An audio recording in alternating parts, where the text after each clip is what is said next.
To support this podcast, go to positivesarcasm.com/donate. Any amount is appreciated. Once again, positivesarcasm.com/donate. Thank you and enjoy the program. This episode of the podcast is brought to you by PB and Joey. Simple, honest, and delicious. Go to pbandjoey.com for more information. $35 or more gets you free shipping. That's pbandjoey.com for more information. pbandjoey.com. Inside the Matrix, they are everyone, and they are no one. We have survived by hiding from them, by running from them. But they are the gatekeepers. They are guarding all the doors, they are holding all the keys, which means that sooner or later, someone is going to have to fight them. Someone. I won't lie to you, Neil. Every single man or woman who has stood their ground, everyone who has fought an agent has died. But where they have failed, you will succeed. Why? I've seen an agent punch through a concrete wall. Men have emptied entire clips at them and hit nothing but air. Yet their strength and their speed are still based in a world that is built on rules. Because of that, they will never be as strong or as fast as you can be.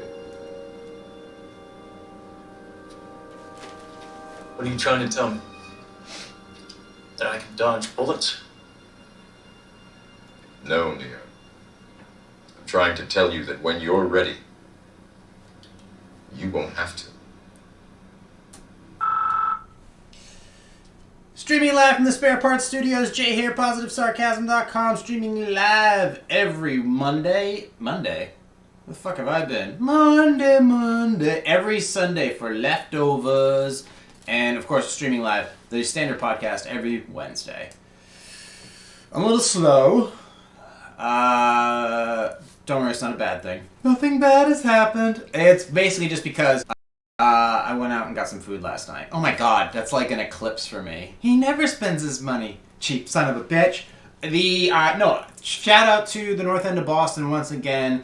Always entertaining, always a good time, always wonderful food, and always expensive as usual. But the fact is when you want cookies, and you want black and whites, and you want pistachio gelato, and you want Sicilian pizza, and you want cafe macchiato espresso up your sister's ass, a la flambe, it's going to cost you a pretty penny.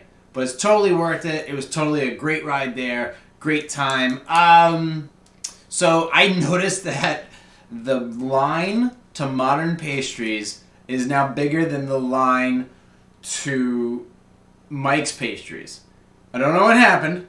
I guess people started to realize that, in my opinion, Modern Pastries is, well, okay, I'll ruffle some feathers in the pastry world. Above and beyond, it's above and beyond where Mike's Pastries is. It really is. It's just to me, I like it better. I love the options. I love how they're, I don't know if Mike's is cash only, Modern's is cash. I've talked about them before in the podcast, but Modern's is just awesome. I came home that night with a black and white, per normal. So, always a black and white. They're cheap and they're delish. Pistachio cookies, which are super underrated and are absolutely wonderful. And then, what else did I live? Oh, one more thing. Oh, they had a butter cookie, actually, which wasn't bad. It doesn't hit you at first, the flavor of a butter cookie, especially since it's crunchy. So I got a crunchy, hard butter cookie, which actually was quite good. And then I ended up with a chocolate chip cookie, which was way better than expected. I really do enjoy there's something wonderful, something joyful about a chocolate chip cookie when it's just done right. So, first of all, shout out to Modern Pastry. Ended up going to Quattro. Quattro is a little restaurant basically right across the street. And pretty packed that night, but we were able to get right in and just stop right in for a quick pie and a margarita. So shout out to them and every other place I hit in Boston. I'll be back for Sal's soon enough. Let me go ahead and just check. I've been having some internet issues here. Hold on a second. And there we go. Much better. Okay, anywho. Okay, so that's done. All right, Sunday leftovers. I did talk about NASA's budget. I want to get into that real quick. Dig Q&A. I got some really good Dig Q&A and an article that attaches to one of the questions regarding this week's Dig Q&A. And but here's the thing. I got this. You guys have gotten these before. They're always joyful to read. We mostly just throw them away. We just mostly throw them in our junk folder. But I did want to take a quick minute to actually read one of these. I find them their attention to detail and emotion and trying to, really do a good job of winning you over. So here's what I got. My dearest one, thank you for your effort. This is from Christina Walter. Thank you for your effort. How are you, my good friend? Hope all is well with you and your entire family. I hope you still remember me. I am Mrs. Christina Walter. I have contacted you before when I needed your assistance in retrieving my inheritance from the bank. It is a great joy to inform you that God has sent a helper from Nepal who helped me to retrieve this fund. I thank you for your great effort to our unfinished project due to one reason or another, best known to you. Please, I want you to use this opportunity to apologize you for not responding earlier to your previous mail, which you sent me, due to my health condition and also making several praying consultations concerning on this issue.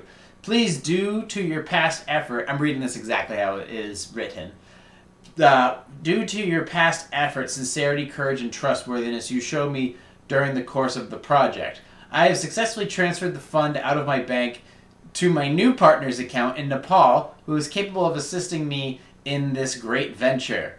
Please, due to your past effort, sincerity, courage, and trustworthiness you showed during the course of the project, I want to compensate you and show my gratitude to you with the sum of $500,000 I have left a certified international UBA Visa MasterCard for you worth of $500,000 cash able at any automatic teller machine in your country. Please kindly contact ATM Department L'Afrique de l'Ouest, Côte d'Ivoire. Please contact the ATM Department with below contact and tell him address where to send MasterCard to you. Email peter.c@financier.com. Director Peter C. Telephone number 225-462-14298. United Bank of Africa, Remnants Department Unites. Please do let me know immediately you receive it so that we can share the joy at the time. At present, we are very busy here because of the investment projects we and the new partner are having at hand. Finally, I remember that I have instructed him on behalf to send the Visa MasterCard to you, so feel free to get in touch with UBA Bank. He will send the Visa MasterCard to you without any delay. Type MasterCard 4061830753624509. Amount $500,000. Color red.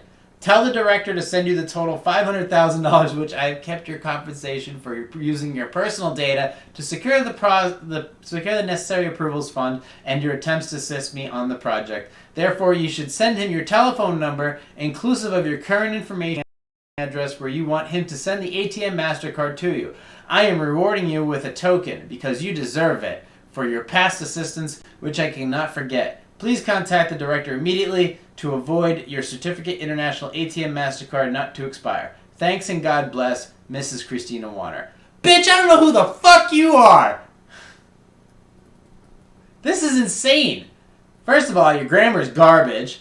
Second of all, you repeated yourself about 46,000 fucking times. These are hilarious when you actually read them out loud. 500 grand? Is that all my effort is worth to you? A measly 500 grand? Okay, that's what what Steve. That's what Chris Evans got barely for the first Captain America movie, and you're gonna pay me a measly 500 grand for all the work I've ever done for you, and I gotta go all the way to the Bank of Africa. You can't send it like Bank of America, Wells Fargo, my credit union. No, I gotta go to La Chic, La Africa Day douchebag. And what if I don't want the debit card in red? What if I want it in blue? Or black? What if I don't want it in plastic? What if I want it in like titanium so I can pretend it's like an American Express black card so I can look cool in front of all the Maserati owners down on Hanover Street? What if I want to customize it? What if I want like little doggos and puppers on my scammy ass fucking credit card? Christina Walter, if that's your real name, if that's your real gender, Mrs. So if you want this money, because I clearly don't, you can email Mrs. Christina Walter at Mrs. Christina Walter 1958 at gmail.com. So if you want this $500,000, you're more than welcome to have it. I am perfectly fine here with my cheap German coffee, my 112-year-old laptop, and my blue pen, because for some reason I can't find my black pen. And I find it quite hard to read my blue ink. I blew my ink. So anyways, there's enough of that. I'm sorry I can't collect on the 500 grand, but if you want, just go ahead and email me and I'll send you all the contact information. And delete. And delete that one too. Alright, thank you to everybody who submitted posing music this weekend. I hope your mixes are satisfactory. So I did briefly mention in the last two podcasts that the NASA has got a 25 billion with a B production budget. And I've always stated, like, maybe how, if we were to get the fuck out of here, how would we get the fuck out of here? Well, I have a couple stages that we can do. Now, first of all, we do want to, if in theory we do want to get out of here, and Elon pot-smoking Musk wants to get us to Mars, good for him, first of all, then we got to come up with a set of rules. I'll dumb this down so everybody can truly understand what we're up against. Now, okay, the closest places to us, the other let's just rule two places out. First of all, Mercury and Venus. Mercury is so close to the sun that it's basically a potato chip shape, like a planet. It's too hot. We can't move there. I'm sorry. There's no room. It's a studio apartment that's on fire. Venus is still too close. It creates too much greenhouse gases, and it's around 800 degrees Fahrenheit. So, I mean, it would make a great pizza oven, but besides that, it's completely useless. Now, the plan was to go to Mars, which is also a delicious candy bar, for those of you who didn't know. The idea of going to Mars, well, we got to start way sooner than that. Here's our big issue. It's space junk. There's screws and debris and engine components and leftover satellites, thousands upon thousands of particles, as tiny as a screw, which is as dangerous as a truck, traveling around the planet at 17,000 miles per second. And we're not cleaning it up. We're not cleaning it up at all. This is a major problem. In order for us to go full-scale invasion of Moon, this is our turf, invasion of the Moon, and invasion of Mars, to get on there and start moving forward and getting out of this planet, or at least, balancing things out. Stay on topic there, Jay. Alright, I'll stay on topic. We have to clean up the space junk. We have to do that first. Because with all that shit coming around, if you have a little Phillips head screw traveling around at 17,000 miles, it punctures like a bullet. It'll go right through you. And if it'll go right through you, it'll have no problem going through a satellite, a space shuttle, and anything else made out of metal. Anything else that comes off this planet. Anything that comes off this planet can be penetrated by a piece of space debris. It'll destroy satellites, it'll destroy anything. We have to monitor them. And the way to monitor them, you have administrators, you have additional security personnel, they gotta monitor this shit. And that's expensive. If we're gonna should we be spending money having people monitor this stuff, or we should be spending money trying to get rid of this shit and harness it and just get it out of the way? Oh, by the way, speaking of space debris, there's also a convertible floating around with a space dude in it. So there's that. That's floating around at 17,000 miles per hour. So we got to figure out how the fuck are we going to get off this planet properly without having to worry about that issue. Well, that's the first challenge. Get rid of that stuff. Okay, let's do that. All right, what's next? Well, then we got to build supply stations. Larger versions of the International Space Station. I know China's working on one. Russia used to have one. But we need larger ones. We need ones that can support fuel that are fuel depots. Basically, I wouldn't mind like a space station that had like an In-N-Out burger, or like a Hardee's, or like an Applebee's. That'd be kind of nice. Space Applebee's! That would be pretty sweet. So we would need to specifically have the fueling, supply stations, and additional stuff needed once we got out of the Earth's atmosphere and we were in space and floating around in orbit. We dock up, we get what we need that would help us out there, then we head straight for the moon. Wouldn't take us long to get to the moon. Coffee deep. Once we get to the moon, that's our next task. We need to colonize the moon before we head over to Mars. It's going to make things a lot easier, you know what I mean? Okay, on the moon, we're going to need a mining colony. We're going to need a moon base. Obviously, if you're going to be on the moon, you need a moon base. So we get the moon base. You'll need a spaceport, so all cool looking space jets can take off from. We're going to have some type of oxygen network, a flowing network that supports oxygen to anywhere in the base. Also, we're going to need, in order for that to happen, we're going to need a greenhouse. So we're going to need a massive greenhouse with solar panels and water transferring and everything like that can be built underground.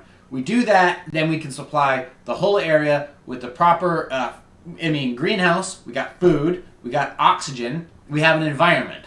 We do that, we'll be good. We'll be in good shape. Also, another thing, if we can do that, we have a greenhouse. Then we're able to. I think if you have a greenhouse, you're able to have water. You can get water. We'll need water. In any case, you're gonna need water. If you're gonna have a moon base, then you gotta have water. You know what I'm saying? So we gotta have water. We'll have that, and then we'll have the oxygen. We get all that in a spaceport, then we can really have supplies and fuel needed to get to the moon, to get to Mars at this point. Mars is going to take way longer though. There we're going to need more things on top of just having a moon base with some cool jets and a fucking greenhouse for your basil. From there we're going to need an R&D team for science because there's a lot of radiation on the moon, on Mars. There's a lot of other unknowns being there. They got more gravity than the moon does, which is going to make it easier for us to move around and do deadlifts and squats and stuff. So it's going to be a healthier time in that regard. And you're going to need to, if you're going to be in space for a really long time, your muscle and your bone is going to degenerate from the lack of gravity, unless we are in a spaceship that has gravity support set up. But if we don't, we're just going to be floating around, bouncing off all the walls until we get to Mars, excuse me. Once we get there, then we can focus on the science station, the research and development, little, warthog buggies and all that jazz. We get there, we can set up shop for all that stuff. We're going to need a mining colony because Mars is much bigger than the moon. So we'll have a mining colony for precious minerals, precious resources. We'll also need a greenhouse too because Mars doesn't have the atmosphere that we want just yet. Let me change the settings on this really quick. This is annoying. There we go. So there's that. So we'll need a mining colony because I'm pretty sure that Mars has some precious resources. And I think they also have ice caps. So water will be a thing that we'll be able to take advantage of. Also scan the water to make sure there's no stuff that can come back and kill us. We'll also need, besides the mining colony, the science section with the R&D, the greenhouse, which we will also, of course, need a giant spaceport. From there, we can decide what we're going to do next. Are we going to design the next cool? And now, if we have a spaceport on Mars, we will need a space station that's orbiting around Mars as well. So we'll have to treat Mars a lot like we treat Earth. We'll have our space station. We'll have an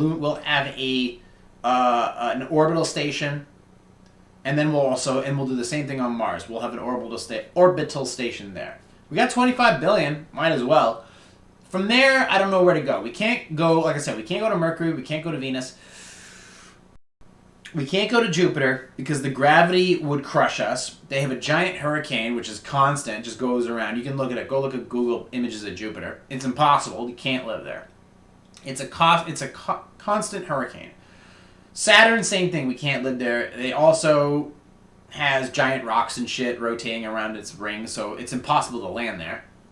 And then from there, you've got Neptune, Uranus, and Pluto, which is all ice. Too far away to be habitable and quite honestly comfortable. So there's no point in going there. Where do we go after that? Everybody talks about the nearest habitable planet being Proxima Centauri. Proxima Centauri is a wasteland, has massive wind issues. It's like giant wind gusts that would kill us. It's not a comfortable environment.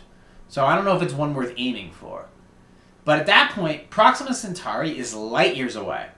So we would have to be able to bend space and time just to get there. So I just wanted to bring up the fact that if we were going to invest $25 billion, where would you want to go with it? And I think personally, if we start with Mars and we start with the moon, I think that by the time we accomplish that, we should be in a better shape as if we were able to accelerate to a speed that would get us to a near habitable planet. By then, I mean, we are accelerating very fast in technology in some regards. But as far as like processors, right now we're at a point where if you go and buy like a computer with a processor in it, the communication boards, the little lines on the circuit board, they're getting so small. We're down to like 5 to 7 nanometers, which is so tiny, we can't really go any farther than that. Unless we switch over to quantum computing or other form of communication. But they can't get that much faster than that. Maybe they don't need to. Maybe we can do perfectly fine with the speed of the computers that we have right now. As long as the speed and the power of the computers that we have right now are allocated to do one simple task and doing it really, really well, then we could have a screamer on our hands. We could have the Starship Enterprise. That'd be pretty sweet. I would love to see the Starship Enterprise. I think eventually we'll probably make something like that. So that was my thoughts on, the Sunday leftovers regarding Mars and going there. It is set to where we're at, 20 minutes. Let's go ahead and just get right to the Q&A. Sunday leftovers, if in case you guys don't know, you're new to the program. Sunday leftovers generally last between 30 and 40 minutes. The Wednesday podcast lasts between 50 and an hour and 20, depending upon if there's a guest or whatnot. If there is a guest on Sunday leftovers, then we just treat it like a regular podcast with a guest. But these are generally 30 minutes, 40 minutes, in and out, just getting rid of... That's why I call it Sunday leftovers. It's just the shit that was left over. It's not, well, that's some shit. Don't talk so negatively. It's just stuff that's left over from last week that I didn't get a chance to get to because I was probably randomly blabbing about something else that was completely stupid. Like that stupid rant I went on about avocado toast. Although I stand true to that rant for sure. Anyways, let's go ahead and get to the Q&A. Let's jump on the first one. This one is not really, it's not a jokey joke one. I'm just going to get right to it. It's an honest question because I deal with nonprofits and this is a legitimate question. So here's the first dig Q&A for today. How can I tell job applicants that the leadership positions they're applying for are actually unpaid? I work for a small nonprofit. On our website, we advertise leadership positions, but those positions are all volunteer, as are all of our positions. Lately, I've been receiving resumes from people who seem to be looking for paid work, despite that there is no indication of salary or employment on the website. Is there a good way to show this on our site and a good way to let people know that it's volunteering when they contact us? Just say that. Just say straight out, this is no pay. This is volunteer. Okay, I get it. I get that there's a lot of nonprofits out there that you can get paid a shitload of money to work for, but I also know nonprofits where you don't get any money. You're not in it for the cash. Okay, you maybe can promote yourself a little bit, but you're there to you're there to help. You're there to volunteer. You're there to do good simply because you just want to do good. So I think that you should just be completely honest about it. Tell them your mission. Tell them that you can't afford to pay them because then it would take away from the fact that if you pay them, then everything else that comes with it. So, and you want to maintain that you're a true 501c nonprofit, yeah, don't pay them. There are plenty of good people out there that just want to do good. They don't necessarily need to be paid. Just the idea of feeling good about it or helping out or just trying to do whatever is more than enough. So just be honest. As long as you're honest, you don't lie about it, you don't go around a way, you'll be fine. Don't make false promises. Just don't. Just say you can do everything you can to make sure they get fulfilled. You're just not going to fulfill their pocketbook. Number 2. Who does number 2 work for? Let's go to the second Q&A. This one I like. Do I have a right to display photos of my former colleagues in my work cubicle? I work for a small startup that seems to... I'm going to start that again. This is stupid. I work for a small startup that seems... 3, 2, 1. I work for a small startup that's seen its share of turmoil. There we go. Nice job. Most could be attributed to our chief executive, and it's largely manifested in the form of turnover. Uh-oh. I love apple turnovers. Oh my god, they're so delicious. Jesus Christ. A lot of people who I enjoyed working with and consider friends no longer work with me. I put a picture of 3 of them, 1 who was fired, 2 who left, on my cubicle wall. Rebel. My supervisor said some people have expressed concern about the picture because it gives the impression that I'm resistant to the, quote, positive strides the company's culture has made. Culture, we'll get back to that. has made in the past few months. He asked if I wouldn't mind taking it down. Given that he has only been with the company 2.5 months, I have concluded that the people he referred to is the CEO. I have agreed to take it down because I like my supervisor, but the notion that I should expected to take down a completely appropriate, inoffensive picture of my friends because the CEO feels like an abuse of power. Huh? Is this a valid concern to raise with HR? Just take the pictures down, okay? Let's face it. Yeah, you may like your job, it may start up, but the fact is like, no, who cares? Corporate culture is bullshit. When they talk about culture, that's not culture. That's not culture. That's a work environment. And the fact that you are working in a cubicles are not healthy work environments. They are depressing. They are one of the reasons that people take antidepressants. They are socially destructive. You want to complain about walls and building walls. The cubicle is the worst wall ever invented. It is. It is just a horrible, horrible little thing. It makes eavesdropping, first of all. First of all, I don't like open desk work environments, but I don't like cubicles either. Matter of fact, working in an office sucks altogether. You don't want to do it. If you can get out of working in an office and working from home, you're much better off. I think so, anyways. Because you build yourself an office, you go out of your way to have something that is truly your own. Not just putting pictures up in a fucking cubicle. That's so stupid. And then this CEO, this turd in charge, doesn't like the person, so wants you to take it down. You can raise it with HR, but then all you're gonna do is make yourself the nail, and this person's gonna become the hammer, much more so. So, just take the picture down, because it doesn't do you any. It's not an expression of free speech. You're not doing yourself any good by being there, first of all. You're not doing yourself any good by challenging the new CEO, regardless of whether or not they were there 2.5 months. You're not doing yourself any good by putting up pictures to begin with. It's not your cubicle. You sit there, you work there, but it isn't yours. You occupy it for a certain point in time throughout the day, and then it's done. You can be kicked to the curb at any moment. The culture, the transparency is bullshit. And when a supervisor says some people, you probably already know who those people are.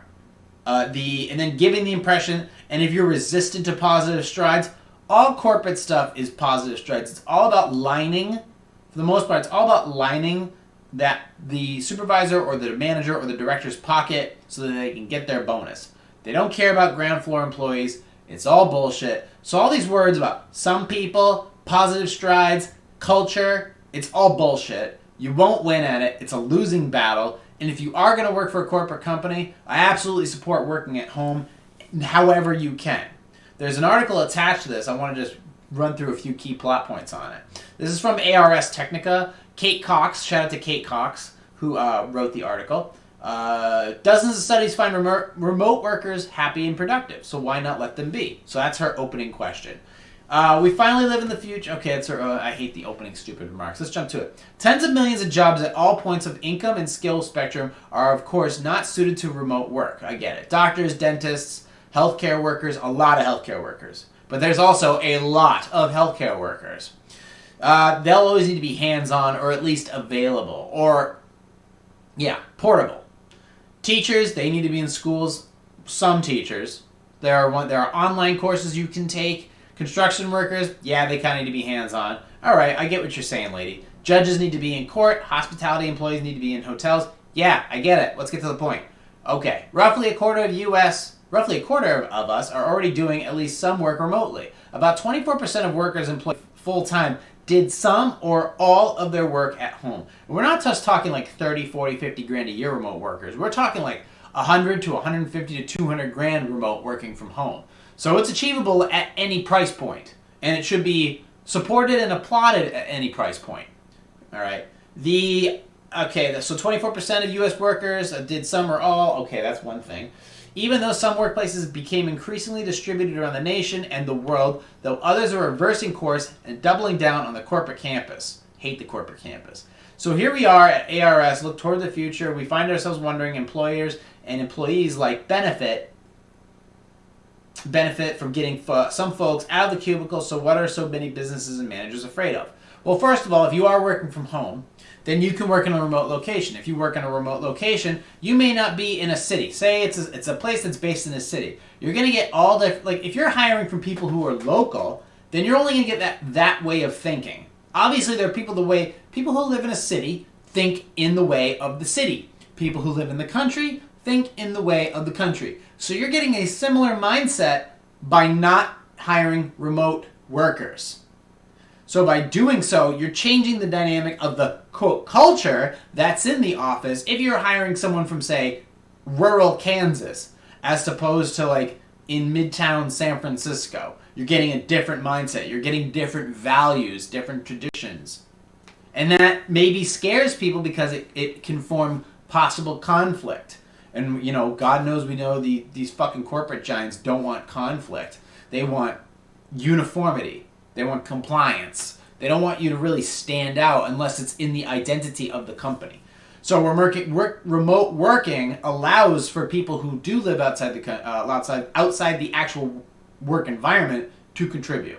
Although I do support it though, and especially if you have a different value system, I'm totally okay with it. But it does support that, and I don't know if that is maybe one of the reasons why these corporate campuses don't allow for people working from home. I don't know how Google does it. I don't know how Amazon does it. I'd like to know more based on that. And then the surprisingly ancient argument regarding this. The idea of remote work as we currently imagine it goes back about 50 years. The fight over whether employees should be allowed to do remote work, whether they can in fact be trusted with it, goes back almost as long. The first documented use of the word telecommute showed up in 1974 when The Economist wrote, as there is no logical reason why the cost of telecommunications should vary with distance. Quite a lot of people by the 1980s will telecommunicate daily to their London offices while living in the Pacific Island if they want to. Similarly, the futurist writer Alan Toffler, uncredited, described the concept perfectly in the 1980 book The Third Wave. When we suddenly make available technologies that can place a low-cost workstation in any home, providing you with a smart typewriter, perhaps along with a facsimile machine or a computer console and teleconferencing equipment, the possibilities from home are radically extended.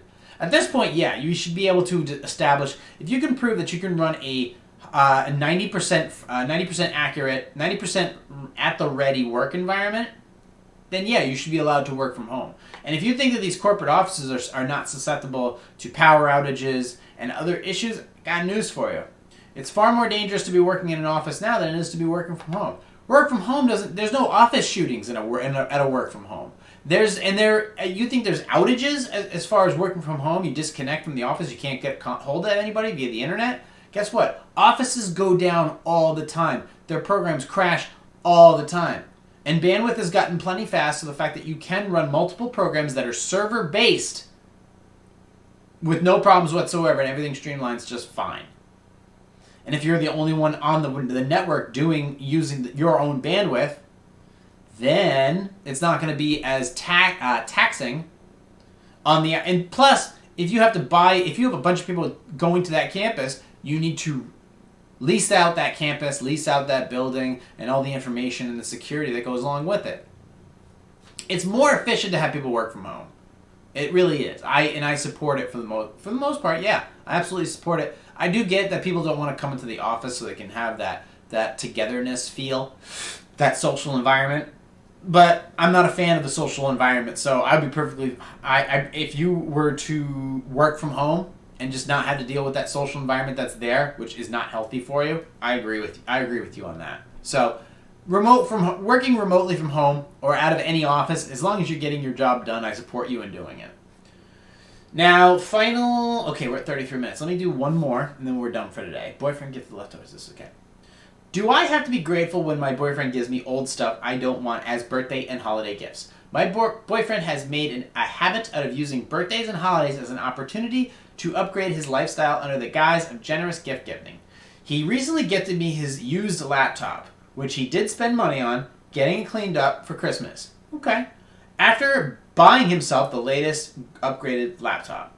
My last birthday, he gave me his used scuba gear and took that opportunity to upgrade his own set. The thing is, I'm not a big diver, and my current laptop is perfectly adequate and better suited my needs. However, he gets upset if I politely decline. So these presents are really just taking up value closeted space. Am I ungrateful, or am I justified in feeling a bit stuck in an ungrateful recipient position?